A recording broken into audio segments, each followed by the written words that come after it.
All right, we're here to talk about a second week of games from Chelsea Football Club and Liverpool Football Club. Our first week was against each other, but we're going to talk each week about each team's games from the perspective of a fanatic and the perspective of a hater, and just sort of see what insights we can bring that aren't already out there, or emphasize some that already are. So we're going to start with Chelsea Newcastle because that game happened first. In a preview video, some of the points that I highlighted that I thought would be key to the game would be, Newcastle likes to fly, that they might be really pushing us physically, flying up and down, trying to score on us on counters, and just making it a very physical game. Also, like mentally tough. Like we have a problem with cards. We're the youngest team in the Premier League, one of the fourth youngest ever in the Premier League, and with lack of experience, lack of composure, sometimes we lose our heads and get caught up in those kind of matches sometimes. And on both of those matters, I think Newcastle brought it to us, but I thought we were very composed. We start off strong. They then had a momentum shift, but I think we played like an older, more mature, bigger team in this match, and I think that was critical. Last year, we would have lost this match, in my opinion. We scored an early goal. Newcastle scored on us. At that point, we would have gone into a bit of panic mode, I feel like, even a few months ago. And we really kept our heads. We took control of the game again. Second halves have been great under Maresca. This was a problem under Poch, and Maresca's like, whatever he says at halftime would come out better. And we quickly Lavia doing like amazing work in the midfield, got a ball like off balance, knocked it over to Palmer. Palmer doing Palmer things, and just then we just sort of controlled the game from there, and we didn't let Newcastle break us physically or mentally. So I think that was a bigger win than in other regards. Bigger than in football terms. I think we're a better football team, bigger than in points. I think it was just a big win as a team that's maturing and learning how to control games when you lose control a little bit. So I thought that was huge. Another thing I mentioned was just, where's the magic going to come from? Everybody was talking about the Cole Palmer pre-assist all week, the pass where he's dropping in deep.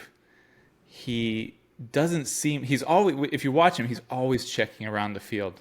I'm sure he got this from Man City youth development, from Pep, but he's always checking everywhere. He's like, his head is, and you don't actually see it in this play. Like, you don't see him doing that, but as soon as he's coming back toward his goal, he's got defenders around him, he doesn't look, and he sends Neto this through pass more than halfway down the field, splits two defenders right into Neto's running, right where he's running at full pace, using the first thing that struck me was how Neto's pace just won that ball.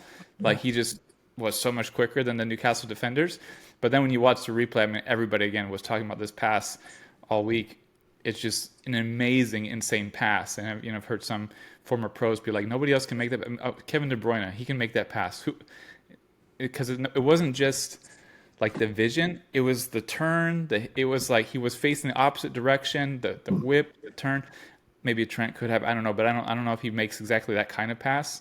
Like, he's more of a going forward. He's not like a going back and then swinging and making this, His whatever. position is facing forward most of the time, but I think Yeah, he can make those passes. yeah. Those are the two that would come to mind. But we'll say at least Kevin De Bruyne. But but there was magic there. That passed, and Neto did exactly what he needed to do. Jackson, great finish. Again, Palmer's goal, magic. He just was like, oh, you're not going to come to me? I'll just score this near post on the goalie, on Nick Pope. And he just did it. He just did what he does. He also had to play. He had this thing. He had done this against Nottingham Forest in the box, where he had a defender coming, where he was going to not really be able to get around the defender. So he's either going to get taken out, clobbered, or have to turn back. And he did this weird like kind of poke, where he poked the ball past the defender and then went around them the backside, and people were like, "Was that on mistake? Was that on purpose?" I mean, it's just not a normal move. He did it to Shar in this game as well. So he had Shar coming strong, middle of the field. He just pokes the ball forward where it goes in front of Shar, and then he goes behind Shar, and it's just this brilliant little touch technique. So again, he brought the magic. That was the game changer. That was sort of he made the difference again. But that was just a solid overall win that we were able to be physical with Newcastle, but not lose control. Able to succeed with a little bit more technical prowess. Isak had a great goal. Lewis Hall, who came from Chelsea, had a great assist. But it was just a solid game. Yeah. What are your any thoughts you had on the match? Yeah, I'm just thinking back. I predicted 2-1 for this game. I knew that Chelsea was coming off of a really tough Liverpool game. It was tough for us, but I expect that we caused you guys problems as well, more than a lot of teams would be able to cause. So when you go from playing a tough team and you lose and you gave 100%, you usually, the next team, it's like, let's freaking go. So I tipped you guys for the win and you won. It's interesting looking at the stats. It looks a lot closer on paper than, you make it sound. I'm not saying you're wrong. I am a hater, but it shows Newcastle creating 3 big chances to your 50% possession. I know they were trying to match you guys' physicality. I saw the Cole Palmer pass. It is ridiculous. I think top passers are making passes from every angle. That's what makes them a top passer. Just like top finishers, they're finishing all sorts of crazy stuff. So I definitely do think Trent and them can do that. But the point isn't whether Trent can do it. The point is, oh my gosh, who's this kid Cole Palmer, who is the hottest guy in the Premier League right now, and he can do it, and he can finish, and he can do all this stuff. And these little touches that he does going around people, it's just pure entertainment. And he's ice cold. I love the clip of him not getting in that fight where he's just sitting on the ground and the fight's happening and he's just sitting there like he's at a picnic. That tells you everything you need to know about that personality. For me, he just acts like just a little professional. Like I'm here to do the job. Here and his mental is just so that we talked about it with Darwin Nunez, right? The mental side of the game, and like Cole Palmer's mental is perfect. Yeah, and it's a funny thing because he's getting so much attention. People ask Maresca about it, and Maresca's emphasis repeatedly is he just needs to keep having fun. Like just keep having fun. Keep your feet on the ground. Keep just playing like you're playing with your friends at the playground. And I think that's really key. But he's not really. He's sort of like, well, he hasn't changed yet, so I don't think he's going to change. But that's the key for him. Just keep having fun.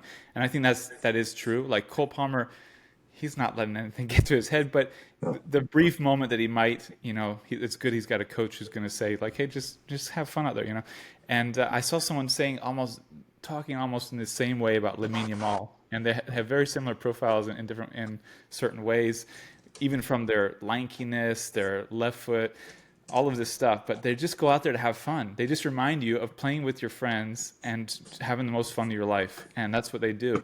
And you see that with Palmer week in, week out.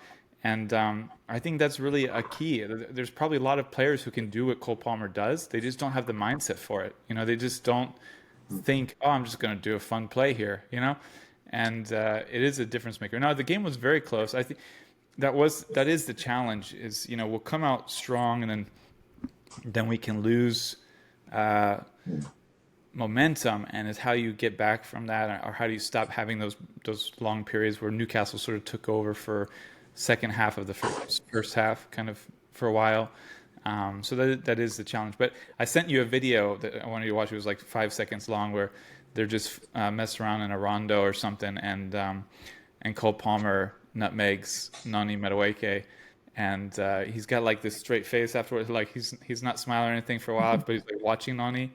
And as soon as Noni looks over him, like, oh, then Cole starts, smiling and it just captures this team. The one thing I love, I think everybody loves watching Cole Palmer play. Like this is just transformational. Like Chelsea fans and non-Chelsea fans, he's just someone you want to go watch play. And like, everyone talks about Eden Hazard. Like, it's the first player since Eden Hazard like that at Chelsea where you just want to go watch the game because you want to see what he's going to do.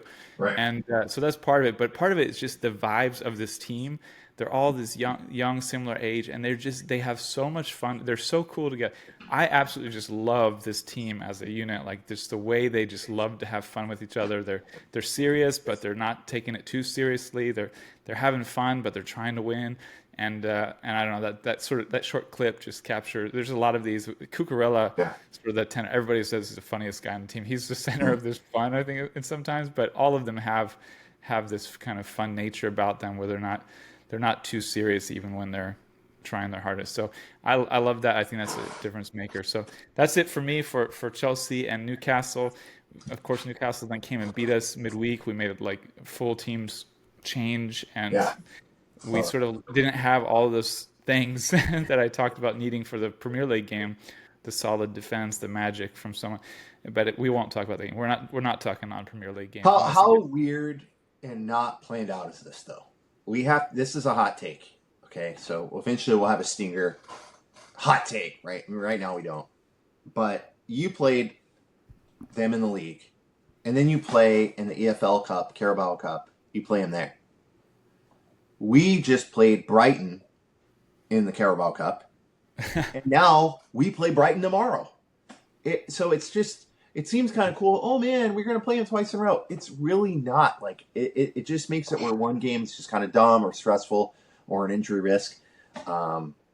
Yeah, poor plan. It's weird. I was like, how do you approach it? I mean, I don't like it really, but on the other hand, I know that Maresca's swapping the teams like 11 for like 11 new guys come in. So it's sort of like it doesn't matter, but I don't want to talk about that game, but it's like it's sort of a case of it was closer than anyway, but we just didn't have that extra. We don't have to talk about the game. It is nice when you have a huge squad. Like, I still watched it because it's nice to see some players.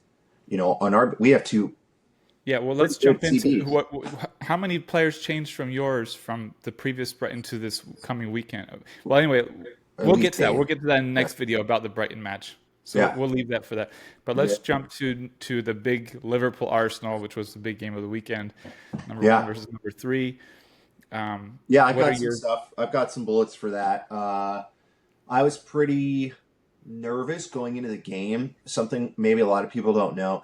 Klopp always struggles against the bus, and Arteta has a really nice bus with players that really should be playing more possession football. And so when they get organized defensively, it's very tough. And they asked Klopp what was the hardest game that he had, and near the end, right before he left, he said Arsenal away. So it's just kind of a little point that those games are just particularly hard for him. So I was a little nervous going in. I know I predicted 2-0 for my game, and it did not work out that way. Ended up 2-2. Totally happy with it. I thought the ref was actually okay. He normally is horrible. Even though I think he was okay in terms of managing the game, I do think that their one goal that should have been, I think it was offsides, and it is a classic. It's one of those calls that makes people want to boycott the Premier League because it seems a little sus. They didn't draw the lines for us on the screen. I actually drew a line on my phone with a shape because you can take a shape and make it parallel to the 18-yard line. So you can do that on your phone. And Liverpool, and I don't know if you know this, but Liverpool actually wrote a letter to them, and it basically said, I'm not Jurgen Klopp. I'm not going to play this crap. If you're going to do this, we're going to expose you. So there's actually a lot going down in the background about that. So tight game. I don't think the game deserves to be ruined by controversy. So I'm fine with the draw away at the Emirates, but it's just, I want to put that little factor out there that if they're going to pull these stunts in these high-stake games, nobody's falling for it. And like the whole point of VAR is to eliminate this and to increase transparency. And all it's done is introduce more mystery, putting it nicely.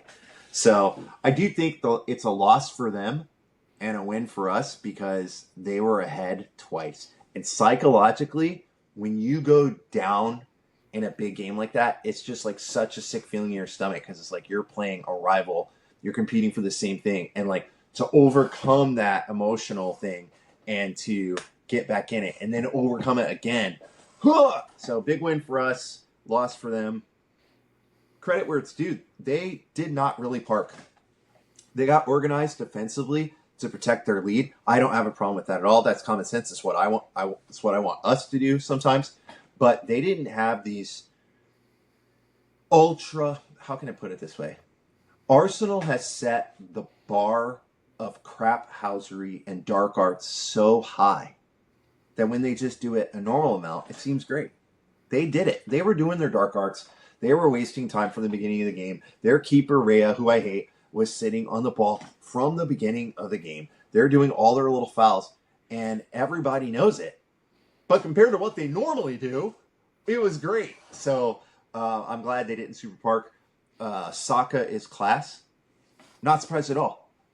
Wingers are supposed to be better than outside backs. People do this with Trent all the time. Oh, I can't believe he was burned. Wingers, do you know how much a top winger sells for compared to a top outside back? There's a reason. If you're somebody with the ball at your feet and you can go and run hard with the ball and control and do that and finish like that, Saka is definitely one of the top young wingers in the world. Everybody knows it. He's a little more of a creator than a finisher, so he's not going to produce the numbers that somebody like a Salah is going to produce.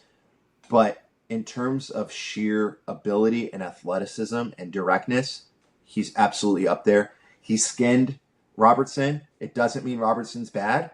Is Robertson at his peak? No. Are all of your players going to be at their peak all the time? Was Reece James at his peak when he played against us? No, it's realistic. So I don't think we should exaggerate like, oh, he's washed. I mean, we don't need to call Robertson Zinchenko. We can just say credit to Saka.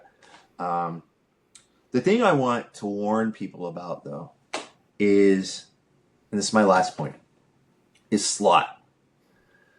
Smart people, they don't suddenly become dumb. They keep getting smarter. You keep putting them in different situations. One of the things you talked about is Maresca and how at halftime he keeps making these positive adjustments. That's something I really look for. Better coaches make better halftime adjustments because they're smarter. Everybody's not the same degree of smart. I swear. Did you go to school? I did. When you're in school, if there's 30 people in the class, like 4 get like a 96 or above on the math test, and then like 10, there's a curve. Everybody isn't equal, and it's the same in coaching. It's extremely obvious in coaching. And so some people take 3-4 years to implement their playing style and trust the process and infinite. Some people, the first game, you're like, what the crap? We can see this coach's personality. How do they do that? So not only do they have a very clear vision of what they want to do, they're able to communicate it, and they know exactly what to tell the players and exactly where to put the players so that their style and their personality will come across on the pitch. That's a huge thing. Slot 100% has it. Maresca has it. These guys have been pressing immediately. And then when they go into halftime, because they're smarter, they're able to say, well, we didn't really know how they were going to set up, but now we do know how they set up. This is where they're hurting us. This is exactly where we're going to hurt him. And they actually have a plan, and they can effectively communicate it. If you've got a giant plan and it's overly complex and your players can't get it, it doesn't work. You have to have the plan and say, do this and this. And boom, it works. So Maresca's doing that. Slot's clearly doing that. And he's smart. He's learning. The step up from the Eredivisie and the Premier League is a huge step up.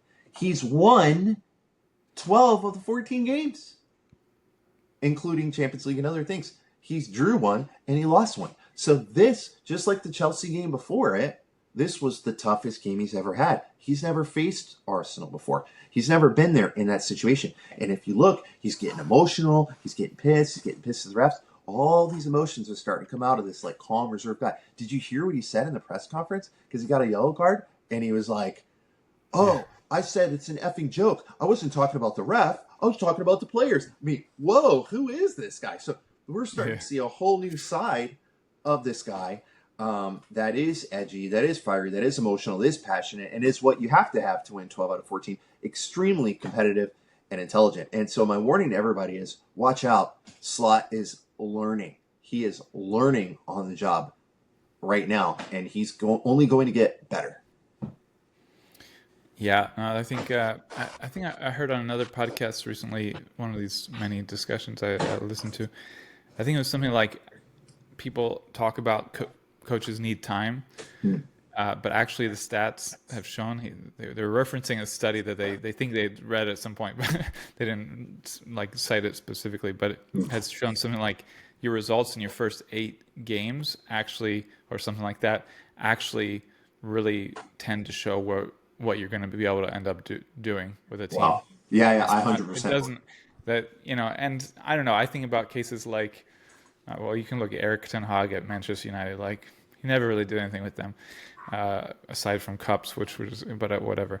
But you look at Glasner last year, taking over Crystal Palace and won like 5 of 6 games, beat some big teams. Like Yeah, really had an amazing end of the season. That you know, you can say that was a fluke or whatever. I mean, they lost Elise, who was critical to their team over the exactly. summer. So I don't. I think it's harsh to to expect the same from them without Elise. Well, Elise is a world class player in my opinion. So it's just tough. But he came in, turned around a team that had been struggling for ages, and they became like this dominant force that was really top of the Yep. league at the end of the year. So I think a good coach, and that did strike me. The slot talking about how, well, Arsenal has like 200 ways they could set up, so we don't really Yep. know what we're coming into. So Yep. I was like, wow, that's crazy. Very So, insightful. like you think about people, teams have maybe one or a few different styles or tactics. Yeah. And for him to say that, I'm like, wow, I really don't know what's going on. Yeah. but I think he said like but 40 then different exactly styles. what you said, to watch the game then and see what's happening and see what they're doing, that takes a real special skill set and experience and everything, and then to be able to adjust to that. I thought this was one of those games that was just a tremendous tactical battle of top teams, but not in a boring way. Like there's a lot of those where it's like Yeah. I think of the Manchester Stalemates. City Real Madrid game in the Champions League last year, where you're just like, oh, this is really tedious to watch. Hmm. But this was like great tactical battle, but also great football. The defenses were shutting down the offenses, but it wasn't like parking the bus. And it was a great, like, one of the more, yeah, intelligent and complicated football matches I've watched in a while. And I think it again just came down to the top quality of some of the players. Like the ball to Saka was okay. It was good. I mean, it found him.